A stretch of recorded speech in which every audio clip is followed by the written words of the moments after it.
विधानसभा चुनाव से पहले यूपी में एआईएमआईएम एक्टिव हो गई है। एआईएमआईएम के प्रमुख असदुद्दीन ओवैसी का आज उत्तर प्रदेश दौरा है।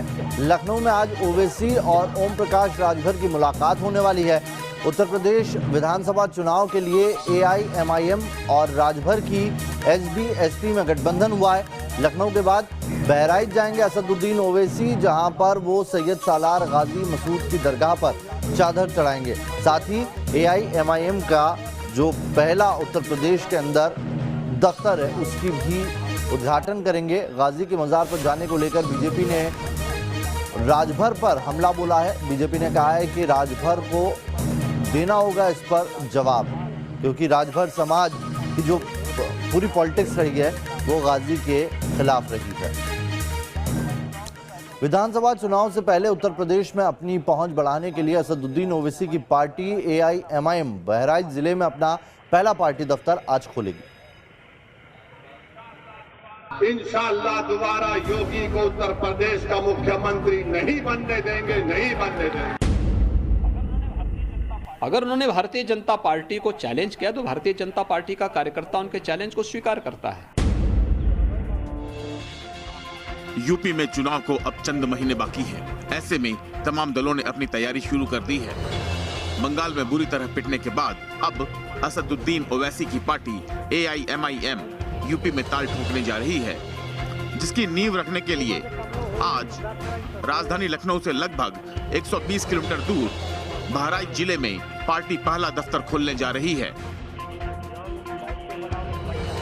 एआईएमआईएम प्रमुख असदुद्दीन ओवैसी बहराइच में पार्टी कार्यालय का उद्घाटन करेंगे, लेकिन ओवैसी के बहराइच दौरे से पहले बवाल भी शुरू हो गया है, क्योंकि ओवैसी बहराइच में सैयद सालार मसूद गाजी की दरगाह पर भी जाएंगे। बहराइच में ऑफिस का इफ्तिताह करेंगे और सैयद सालार मसूद गाजी की दरगाह पर भी जाएंगे और कुछ लोगों से मुलाकात करेंगे। इतिहास के पन्नों के मुताबिक राजा सुहेलदेव और गाजी के बीच भीषण युद्ध हुआ था। महाराज सुहेलदेव के नाम पर सुहेलदेव भारतीय समाज पार्टी के अध्यक्ष ओम प्रकाश राजभर राजनीति करते हैं, जबकि राजभर और ओवैसी साथ मिलकर यूपी चुनाव लड़ने की तैयारी में जुटे हैं। ऐसे में बीजेपी राजभर के साथ ओवैसी पर हमलावर हो गई है। कैसे जवाब देंगे ओम प्रकाश राजभर अपने राजभर समाज को, हिंदू समाज को, कि ओवैसी उस जमीन से अपने चुनावी अभियान की शुरुआत कर रहे हैं जो जमीन परिचायक है सालार गाजी मसूद के अत्याचारों की, अन्यायों की, जहां उन्होंने युद्ध लड़ा उस गाजी मसूद से, जिसको मानने वाले ओवैसी उनके साथ अब राजनीतिक तौर पर गठबंधन कर रहे हैं। ये सवाल उठेंगे। मुस्लिम वोटरों को लुभाने के लिए ओवैसी का ये दांव नया नहीं है। पिछले कुछ दिनों से उनकी पार्टी मुस्लिम कार्ड खेलकर बीजेपी के खिलाफ लगातार बयानबाजी कर रही है। कुछ दिनों पहले एआईएमआईएम के प्रवक्ता असीम वकार ने यूपी में मुस्लिम मुख्यमंत्री का दांव चला था, तो वहीं ओवैसी ने भी यूपी के सीएम योगी आदित्यनाथ को चैलेंज दिया था। अगर 5%, 6%, 7%, 8%, 12% वाले लोग डिप्टी सीएम और सीएम बन सकते हैं, मुख्यमंत्री बन सकते हैं, सरकार में 4-4 बार मुख्यमंत्री बन सकते हैं, तो 20% की आबादी लेकर उत्तर प्रदेश में मुसलमान मुख्यमंत्री क्यों नहीं बन सकता? इंशाअल्लाह दोबारा योगी को उत्तर प्रदेश का मुख्यमंत्री नहीं बनने देंगे, नहीं बनने देंगे।